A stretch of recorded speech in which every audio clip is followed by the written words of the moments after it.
जय श्रीमन्नारायण। ओम नमो नारायणाय नमः। भगवते श्रीकृष्णाय वासुदेवाय हरे परमात्मने प्रणतक्लेशनाशाय गोविंदाय नमो नमः। सभी बंधुओं को, सभी मित्रों को, सभी दर्शकों को जय जय श्री राधे, जय श्रीमन्नारायण। सामाजिक परिवेश में जिसमें हम लोग रहते हैं, आज राजनैतिक रूप से और संवैधानिक रूप से एक बहुत विषम स्थिति ये बन चुकी है कि वर्ण व्यवस्था को लेकर के, अर्थात उच्च नीच मध्यम इत्यादि जो ऐसी स्थितियां बताई जाती हैं आज के विचार के अनुसार से, उसमें बड़ा विभेद की स्थिति बनती है। अर्थात ये कन्फर्म नहीं होता है कि वर्ण व्यवस्था का अभिप्राय क्या है और क्या इस वर्ण व्यवस्था के अनुक्रम में जिस प्रकार की परिस्थितियों में जीवन चला आया होगा अभी तक, आज के संविधान के पहले या अभी की स्थिति में, तो क्या इसमें शोषण जैसी कोई स्थिति बनी हुई थी या ये सब एक प्रकार के परसेप्शन क्रिएट किए गए हैं और वर्ण व्यवस्था को छिन्न भिन्न करने के लिए। तो हम लोग ये जानने या समझने का प्रयास करते हैं कि वास्तव में वर्ण व्यवस्था क्या है। वर्ण शब्द का एक जो शाब्दिक अर्थ होता है, एलेगोरिकल इसका अलग मीनिंग हो सकती है, क्योंकि जो काव्य लिखे गए हैं उसमें दो प्रकार की मीनिंग निश्चित रूप से सुनिश्चित है। एक अंतर्निहित अर्थ होता है उसका, एक सामान्य अर्थ होता है जो अर्थ में आप समझ सकते हैं। वर्ण रंग को भी कहा जाता है, किस वर्ण का है, गौर वर्ण का है, श्याम वर्ण का है, कृष्ण वर्ण का है, अर्थात रंग से भी इसका एक शब्द आशय निकलता है कि वर्ण का आशय रंग भी होता है। लेकिन यहाँ पर रंग का आशय नहीं है, यहाँ पर गुण और धर्म की अभिव्यक्ति का भाव किया गया है। तो समाज में चार वर्ण मुख्य रूप से पाए जाते हैं, जो कि सनातन समाज और हिंदू समाज में ऐसा वर्णित है, और अन्य धर्मों में ऐसा पाया जाता है कि नहीं पाया जाता है, क्योंकि उन धर्मों की ओरिजिन ही अभी बहुत तत्काल की है, चाहे वो क्रिश्चियन हो चाहे वो इस्लाम हो। तो इसलिए उसको धर्म की श्रेणी में हम लोग तो बिल्कुल नहीं रख सकते हैं। और संविधान मानता है, विश्व मानता है, और स्वयं कुछ मान लेने को ही सिद्धांत मान लेना ये अलग विषय है। कोई कुछ भी मान सकता है, उसकी स्वतंत्रता है। लेकिन धर्म वही है जो आदि में था और मध्य में है और अंत में रहेगा। अर्थात जो सिद्धांत हमेशा रह सकते हैं वही धर्म की श्रेणी में आ सकता है। अन्यथा कुछ भी मनमानी कह लेने को जो लोग धर्म कहते हैं वो अपना कहते रहें, उनसे इस पे मेरी कोई टिप्पणी नहीं है। मैं नहीं मानता हूँ कि कोई धर्म है, बस एक सीधी सी बात है। अब यहाँ पर वर्ण व्यवस्था का जो अनुक्रम आता है कि आखिर वर्ण व्यवस्था क्या है, तो इसको सर्वप्रथम धर्म की दृष्टि से ना समझते हुए शरीर और अन्य जीवों की दृष्टि से हम लोग समझने का प्रयास करते हैं। हम लोग तो मानते हैं कि सृष्टि की रचना ईश्वर ने किया है, अर्थात ये जो संसार दिख रहा है इसका कोई न कोई निश्चित रूप से रचयिता है और इसका संचालन करता है, अर्थात पालन करता है, और एक निश्चित समय पर इसको विलुप्त करना अर्थात संहार करने की जो एक प्रक्रिया आती है उसको भी करने की एक शक्ति निहित है। और जो शक्ति निहित है उसी को हम लोग ईश्वर मानते हैं।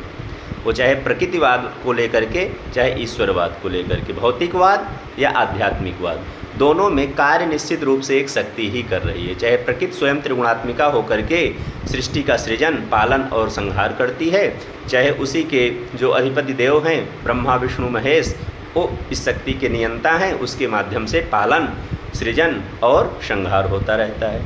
उसी के अनुक्रम में वर्ण व्यवस्था की भी बातें आई हैं, क्योंकि यदि कोई चीज़ चल रही है तो निश्चित रूप से उसका कोई कॉन्सेप्ट होगा, कोई सिद्धांत होगा। बिना सिद्धांत के कुछ भी नहीं चल सकता। एक साइकिल चल रही है तो उसके पहिए के गोल होने का एक सिद्धांत है, वहाँ से मोशन प्राप्त करती हुई अपने वृत्ताकार गति को रेखीय गति में परिवर्तित कर देती है। उसी प्रकार कुछ भी हो रहा है संसार में तो इससे नहीं नकारा जा सकता है कि उसका सिद्धांत नहीं होगा और उसका कोई क्रिएटर नहीं होगा। किसी ने उसको क्रिएट किया है और उसके चलाने का एक सिद्धांत है। उसका सिद्धांत जितना ब्रॉड होगा, जितना ग्लोबल होगा, उतना ही उसका स्पैन होता है। जितना हम संकुचित अपना सिद्धांत बनाएंगे उतने ही संकुचित हमारे विचार उत्पन्न होंगे और उसका दायरा भी उतना ही संक्षिप्त हो जाएगा। तो ये संसार जब इतना ब्रह्मांड यूनिवर्स चल रहा है, ग्रहों की गतियाँ निश्चित हैं, घूर्णन गति निश्चित है, एक्सिस गति निश्चित है, दिन रात का पैमाना निश्चित है, टेम्परेचर निश्चित है, जब सब कुछ निश्चित है तो निश्चित रूप से इसका कोई नियामक है। इसको चाहे कोई माने, चाहे वो बौद्धिज्म हो, चाहे जैनिज्म हो, चाहे क्रिश्चियन हो, चाहे इस्लाम हो, इन सब की ओरिजिन अभी मुश्किल से 2000 साल भी नहीं हुई है। और इसको नकार देना कि 2000 साल पहले सृष्टि ही नहीं थी, ये लोग आकर के बनाए हैं, इससे बढ़ के तो दम्भ और मूर्खता कुछ हो ही नहीं सकती है। अब बात आती है वर्ण व्यवस्था आखिर क्या है। हम समझने का प्रयास करते हैं अपने ही शरीर से। हमारी शरीर जो दिख रही है, किसी भी शक्ति के द्वारा, संभोग के द्वारा, प्रकृति के नियम विधान के द्वारा जब ये गर्भस्थ हो करके, जब ये गर्भस्थ होती है और गर्भ होने के बाद पूर्णता को प्राप्त करते हुए शरीर का आकार लेकर के जब बाहर प्रविष्ट होती है, तो इसका मन मस्तिष्क ये भी विचार करने में असमर्थ रहता है कि क्या उचित है, क्या अनुचित है। और उसको मैं उदाहरण से बता दूं, एक नवजात शिशु के एकदम समीप में आप चाहे अग्नि रख दो, चाहे बर्फ़ रख दो, उसको ये ज्ञान नहीं होता है कि इसको छूना चाहिए कि नहीं छूना चाहिए। अर्थात उसके दिमाग में विस्तार नहीं होता है कदापि कि क्या उचित है, क्या अनुचित है। फिर भी उसके सारे आर्गन अपने अपने सिद्धांत के अनुसार थोड़ी थोड़ी हरकत प्रारंभ करते हैं। अर्थात चलने की जो प्रक्रिया होती है, उसके छोटे छोटे नन्हे नन्हे पैर थोड़ा थोड़ा मोशन अभ्यास करते हुए गति के लिए जो अग्रसर होते हैं, तो पैर अग्रसर होता है। हाथ कुछ पकड़ने के लिए अग्रसर होना शुरू होता है। नेत्र कुछ देखने के लिए स्वयं सहज हो जाते हैं। और धीरे धीरे बढ़ते बढ़ते दिमाग कुछ सोचने समझने, उचित अनुचित जानने के लिए भी सहज होने लगता है। तो यहाँ पर किसने परसेप्शन क्रिएट किया होगा, आज के इंटेलेक्चुअल के लिए मैं कह रहा हूँ, किसने बताया होगा कि पैर को खड़े ही होने का अभ्यास करना चाहिए, हाथ को कुछ ग्रहण करने, सुरक्षा करने का ही अभ्यास करना चाहिए, नेत्रों को देखने का ही अभ्यास करना चाहिए, और इस मस्तिष्क को पूरे अंगों को कमांड करने का ही अभ्यास करना चाहिए। किसने इसमें बनावटी बातें डाली होगी? सब स्वतः कैसे हो गया? वहाँ तो किसी ने बनावटीपन नहीं किया, अर्थात पैर को किसी ने बाध्य नहीं किया कि आप चलिए, हाथ को किसी ने बाध्य नहीं किया कि आप अपने सुख सुविधा, रक्षा, सुरक्षा और उपयोगी चीज़ों को स्वयं इस इंद्रियों के समीप में ले आइए। नेत्रों को किसी ने बाध्य नहीं किया कि आप ऐसा करिए, देखिए, सुंदर देखिए, अच्छा सुनिए, अच्छा सोचिए। तो जब किसी ने बाध्य नहीं किया और सारे अंग अपने अनुरूप कार्य करने के लिए स्वयं प्रवृत्त हो गए, तो इसका मतलब है कोई अंतर्निहित शक्ति उस व्यवस्था को संचालित करने के लिए प्रत्येक अंग को प्रेरित करती है। यहाँ पे सिद्धांत कन्फर्म हो गया और सब अंगों का कार्य भी निहित हो गया। वहीं से वर्ण व्यवस्था की उत्पत्ति हो जाती है। जब वो नवजात शिशु में या प्रत्येक जीवों में ऐसी व्यवस्थाएं उत्पन्न होती हैं, तो जब जीवों की संख्या बढ़ेगी तो कार्य की संख्या बढ़ेगी, और कार्य की संख्या बढ़ेगी तो करने वालों की आवश्यकता बढ़ेगी, और उस कार्य को करने की योग्यता की भी आवश्यकता पड़ेगी। तो जिन जिन योग्यताओं को जिन जिन लोगों ने धारण किया, उनकी उस प्रकार की संज्ञा प्राप्त हुई। अब सबसे ज़्यादा चर्चा आती है कि शूद्र कहते ही लोग एकदम से पारा 130 डिग्री चढ़ जाता है। क्यों चढ़ जाता है? कि उनके मन में भूसा भर दिया गया है कि शूद्र का मतलब जिसका शोषण हो गया है, अर्थात जो सब के लिए कार्य करे, उस पर उनका सिद्धांत नहीं जाता है। शूद्र का आशय ही श्रम से सैद्धांतिक है वो, अर्थात जो प्रत्येक इंद्रियों के लिए श्रम करता है, अर्थात कमर के नीचे का जो भाग है, उसको हम लोग पैर या शूद्र की संज्ञा प्रदान किए हैं। इसलिए उसको वो ऐसा अंग है जो अन्य सारे अंगों के लिए कार्य कर रहा है, सबके लिए आधार बन के खड़ा हुआ है, तटस्थ बन के खड़ा हुआ है, किसी प्रकार का विचलन नहीं रखता है। हाथ हुआ या यहाँ से यहाँ तक के भाग को हम लोगों ने क्षत्रिय का दर्जा दिया, क्योंकि यही ऐसा अंग है जो कहीं भी इंजरी हो जाए तो हाई ब्लड सर्कुलेशन करके, हाथ से रक्षा करके, एन केन प्रकारेण उसकी रक्षा करने के लिए अपने को तत्पर कर देता है। इसलिए तो इसको क्षत्रिय संज्ञा प्राप्त हुई। उधर एक ऐसी व्यवस्था है कि जहाँ से चाहे जो कुछ भी आप डालोगे, एनर्जी यहीं से क्रिएट करके वो हर जगह भेजता है, इसीलिए तो उसको वैश्य की संज्ञा प्राप्त हुई। और ये दिमाग क्या कभी पक्षपात किया कि अपने पैर को ऐसा कमांड दिया हो कि तुम जाके कूद पड़ो अग्नि में? नहीं करता है पक्षपात। क्यों? क्योंकि उसका ये अभ्यास है और उसका ये प्राकृतिक नियम है और उसकी प्राकृतिक व्यवस्था है। अर्थात दिमाग वही कमांड करेगा जो उसके किसी भी अंग के लिए अहितकर नहीं होगा। उधर उसी प्रकार के भोजन को डाइजेस्ट करने का प्रयत्न करता है जो उसके पूरी शरीर के लिए लाभदायक होगा। हाथ वहीं जगह पे जा कर के रक्षा करेगा, दौड़ करेगा, अपने का सर्वनाश कर लेगा, लेकिन अपने शरीर पे आँच आने नहीं देगा। उसी प्रकार पैर जो है, जिसको शूद्र कहते हैं, वो किसी भी स्थिति में पूरे शरीर को धारण करने से कभी मना करता है क्या? नहीं करता है। तो ये सिद्धांत किसने बनाया जो आज के इंटेलेक्चुअल लोग इसको थोप रहे हैं कि ब्राह्मणों ने सिद्धांत बना दिया? खाने पीने की भी अवधारणा हो, तो क्या किसी ने बनाया क्या? ऐसे ऐसे पक्षी पाए जाते हैं कि तड़प के मर जाएंगे, लेकिन वो अपने सिद्धांत के विपरीत आहार नहीं ग्रहण करते हैं। कुत्तों में सिद्धांत पाया जाता है, मैं कहता हूँ, लेकिन ये मनुष्य जो है कुत्तों और सूकरों से भी बदतर हो चुका है कलयुग का है, दूषित प्रकृति का मनुष्य। सूअर को भी जो खाना है वो अपने सिद्धांत के अनुसार खाती है, कुत्ते को जो खाना है वो अपने सिद्धांत के अनुसार खाता है, लेकिन मनुष्य का कोई सिद्धांत नहीं है, वो जो पा रहा है वही खा रहा है, पूरे जीवों को खा जा रहा है। अब यहाँ पर बात आती है कि श्रीमद् भगवद गीता के 4th अध्याय में 13वें श्लोक में भगवान स्वयं कहते हैं, चातुर्वर्ण मया सृष्टम गुण कर्म विभागशः तस्य कर्तारमपि मां विद्य कर्तारमव्ययम्। अर्थात ये जो वर्ण व्यवस्था है उसको मैंने स्वयं बनाया है। और किस लिए बनाया है? किसी को ऊंचा नीचा दिखाने के लिए बनाया है क्या? क्या मुझे किसी से अधिक स्नेह और किसी से ज़्यादा द्वेष है क्या? ऐसा कुछ नहीं है। जब मैंने सृष्टि की रचना की तो जब कर्म की व्यवस्था हुई तो 3 प्रकार के मुख्य कर्म आए, सात्विक कर्म, राजस कर्म और तामस कर्म, और एक मिश्रित प्रकार का कर्म आया जिसको वैश्य संज्ञा कही जाती है। तो भगवान ने जब चातुर्वर्ण की रचना किया तो इस समाज को संतुलित करने के लिए किया है, न कि किसी में द्वेष और उच्च नीच भाव को प्रकट करने के लिए किया है। तो चारों वर्ण का अपना कार्य है। जब दिमाग ने कभी मना नहीं किया कि मैं अपना कार्य ना करके मैं पैर का कार्य करूंगा, अर्थात मैं सिर के बल चलना चाहता हूं, तो पैर ऐसा क्यों सोच रहा है कि मैं दिमाग का काम करना शुरू कर दूं? अर्थात जब उसकी योग्यता उसको धारण करने की है, पूरे शरीर को धारण करने की है, उसको वहन करने की है, तो उसके मन में बात कहाँ से आ जाती है कि काश मुझे आराम मिल जाता और मैं सिर बन जाता। ये बातें आखिर किसने भर दी है इसके मन में कि वो काम ज़्यादा अच्छा है और ये तुम्हारा काम छोटा है? कभी अपने दिमाग ने कहा कि अरे पैर तुम्हारा तो कोई रोल नहीं होता है, तुम तो छोटे हो, तुम तो उपेक्षित हो। पूजा भी जाता है तो सर्वप्रथम पाँव पूजा जाता है, वही दिमाग तो कहता है। उसी दिमाग ने तो ये बातें फैलाई होगी कि पाँव पूजिए मेरा, अर्थात जो मुझे ढो रहा है पहले उसका सम्मान करिए आप, तब आप माथे पर तिलक लगाइए। सिद्धांत तो ब्राह्मण का यहाँ कहता है और शोषणवादी ब्राह्मण हो गया है। अर्थात ट्रैक आप तोड़ रहे हो, सिद्धांत आप तोड़ रहे हो, बिना योग्यता के पद आप चाह रहे हो और शोषणवादी ब्राह्मण को बता रहे हो। कब किस वेद पुराण में ऐसा लिखा गया है कि आप योग्य रहे हो, आपको उसका सम्मान न प्राप्त हुआ हो? कहीं एक उदाहरण ला के आप दिखाइए।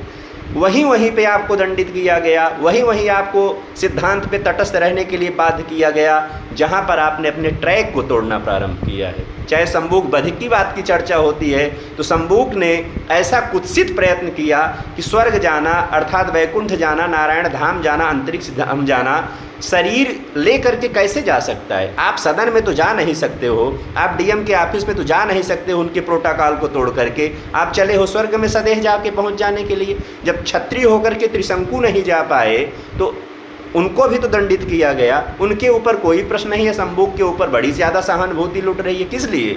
इसलिए कि समाज में कैसे द्वेष उत्पन्न हो जाए और चारों समाज कैसे विखंडित हो जाएं, केवल मात्र इनका ये उद्देश्य है। तो भगवान जब स्वयं कह रहे हैं कि चातुर्वर्ण मया सृष्टम गुण कर्म विभागशः तस्य कर्तारमपि माम विद्ये कर्तारमव्ययम्, अर्थात इस चारों वर्ण की रचना मैंने समाज को व्यवस्थित करने के लिए स्वयं बनाया है। और कैसे बनाया है? उनके गुण कर्म और प्रकृति के अनुसार बनाया है। जन्म से तो आप मनुष्य बनेंगे ही, ब्राह्मण से संयुक्त होकर के आएंगे तो ब्राह्मण की गुण की अधिकता रहेगी, इसलिए आप ब्राह्मण के गुण कर्म को अधिक करने की सामर्थ्य रखेंगे। यदा कदा उसमें अपवाद होगा तो नहीं कर पाएंगे। इसी प्रकार क्षत्रिय वर्ण से उत्पन्न संतान क्षत्रियोचित गुण को ज़्यादा धारण करेगी और छात्र धर्म के निर्वहन करने के लिए स्वयं को ज़्यादा समर्थ पाएगी, इसलिए एक कथित क्षत्रिय होगा। वैश्य जो सबके लिए मिश्रित कर्म करता है, आजीविका के संसाधन जुटाता है, जब वैश्य संतान होगी तो अधिक संभावना रहेगी कि उस गुण को धारण करेगी। उसी प्रकार जो श्रमिक वर्ग है, जो पूरे संसार के लिए श्रम करके उत्पादन कर रहा है, उसकी संतानों में भी अधिक गुण पाया जाएगा कि वो श्रम करने की अद्भुत क्षमता, अद्भुत कौशल उसके अंदर धारण रहेगी। सबके लिए जब गुण कर्म और कार्य बंट गए तो अपने ट्रैक को तोड़ करके दूसरे के ट्रैक पर जाने की जो प्रवृत्ति मची, होड़ मची, और बिना योग्यता के, उसी के कारण तो ये समाज ध्वस्त हो रहा है। उसी को संविधान प्रोत्साहन दे रहा है, उसी को राजनीति प्रोत्साहन दे रही है, और आउटपुट उसका ये निकल रहा है कि अधर्म की वृद्धि हो रही है। अर्थात तुम लड़ते रहो हम बढ़ते रहें, तुम कटते रहो हम बढ़ते रहें, ये सिद्धांत है। और हमारा मूर्ख समाज इसको कदापि नहीं समझ पा रहा है। और अंतिम में क्या होगा, जो अभी दलित कॉन्सेप्शन चल रहा है, जो बैकवर्ड कॉन्सेप्शन चल रहा है, ये सब किसके स्लीपर सेल तैयार हो रहे हैं? आप समझ पा रहे हो तो ना समझ पा रहे हो, मैं बता दूं, ये तो इस्लामिक के स्लीपर सेल हैं, ये तो क्रिश्चियन के स्लीपर सेल हैं। अर्थात ये वहाँ पर जाके विलय हो जाएंगे। क्यों? क्योंकि उनको उन्हीं ने तैयार किया है। जो जहाँ से तैयार हुआ है, जो जिसकी उत्पत्ति है, वहीं पे जाकर के वो विलीन होती है। तो ये जो सिद्धांत अभी चल रहा है, दोनों सिद्धांत तब से शुरू हुए हैं जब से इस्लाम और क्रिश्चियनिटी यहाँ पर जनरेट हुई है। उसके पहले किसी प्रकार की ऐसी व्यवस्था नहीं थी। जो शोषणवादी परंपरा की चर्चा आप करते हो, तो आप इतिहास उठा करके देख लो कि सारी समस्या कहाँ से उत्पन्न हुई है और इनका ड्यूरेशन क्या है, किसका शासनकाल रहा है वहाँ पर। और जो सोने की चिड़िया का कॉन्सेप्ट आता है, भारत की सोने की चिड़िया, तो उसी समय की है जब पूरे वर्ण व्यवस्था अपने अपने कार्य में तल्लीन थे। किसी प्रकार का जो भी सिद्धांत प्रतिपादित हुआ, जो शोध प्रतिपादित हुए, जो बड़े बड़े शोध किए गए, वो सब उस काल के शोध हैं। आप मान के चलिए, यदि आपका अध्ययन नहीं है, आप भ्रमित बुद्धि से जी रहे हैं, तो अपने भ्रम से आप निकलिए और कम से कम कुछ भी करिए। मैं नहीं कह रहा हूँ कि यदि पैर को सिर आप बना सकते हैं तो बना दो, इसमें कोई दोष नहीं है। यदि सिर में आप ऐसा कुछ ऑर्गेनिज्म कर सकते हो कि सिर चलना शुरू कर दे, तो आप कर दो, इसमें भी कोई सिद्धांत नहीं है। लेकिन जब नहीं कर सकते हो तो उस सिद्धांत को आप सिद्धांत मत बनाइए। जो आपने कभी प्रमाणित नहीं कर पाए हो, उसको आप सिद्धांत के रूप में आरोपित करते हो, सबसे बड़ा दंभ है और दोष यहाँ पर उत्पन्न होता है। इस दोष से आप समाज को बचाइए और समझने का प्रयास कीजिए। इन चारों वर्ण में किसी को नीच कहीं नहीं कहा गया है, नीच किसी को कहा ही नहीं गया, कहीं एक शब्द नहीं लिखा गया है। इससे जो इतर हुआ, अर्थात जो अपने कर्म का त्याग किया, उसको नीच की संज्ञा हर जगह दी गई है। अर्थात वो अपने कर्म का दोषी है। अर्थात जिस योग्यता को हम धारण करते हैं, जो हम दायित्व अपने ऊपर ले लिए हैं, उसका परित्याग करना हमेशा दंडनीय रहा है और रहेगा और आज भी है। तो इस प्रकार की व्यवस्था में आप लोग अपनी कुत्सित भावनाओं का त्याग करिए, अपने साहित्य को आप अध्ययन करिए। आपके साहित्य के सिद्धांत को अन्य धर्म स्वीकार कर रहा है, लेकिन अच्छे अच्छे पॉइंट्स को स्वीकार कर रहा है, लेकिन वो आपको ऐसी प्रेरणा दे रहा है कि आप अपने साहित्य की निगेटिविटी को लीजिए। जो उसके वीक पॉइंट हैं उसको उजागर करके आपको वहाँ से दूर करेगा। वीक पॉइंट का मतलब गलत अर्थ बता करके, गलत भावनाओं को आरोपित करके, आपको स्वयं के अपने सिद्धांतों से विचलित करके अपने में मिलाने का कुत्सित प्रयास जो चल रहा है, इससे आप लोग बचने का प्रयास करिए। अन्यथा आप उस समय के दायरे पर अभी चल रहे हैं जहाँ से 10 से 15 साल का अवशेष और है। आपको पूरा सेपरेट करके धीरे धीरे सबको आपके अपने राक्षस वृत्ति में मिलाने का प्रयत्न चल रहा है।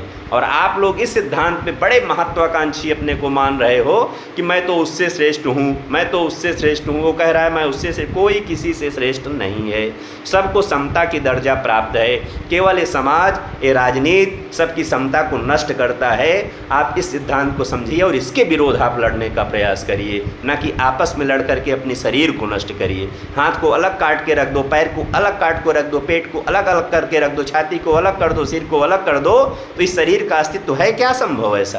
तो इसी प्रकार समाज में जो वर्ण व्यवस्था है, जब ये ध्वस्त हो जाएगी तो स्वयं सारे सिद्धांत ध्वस्त हो जाएंगे और आप अपना सर्वनाश स्वयं सुनिश्चित कर लोगे।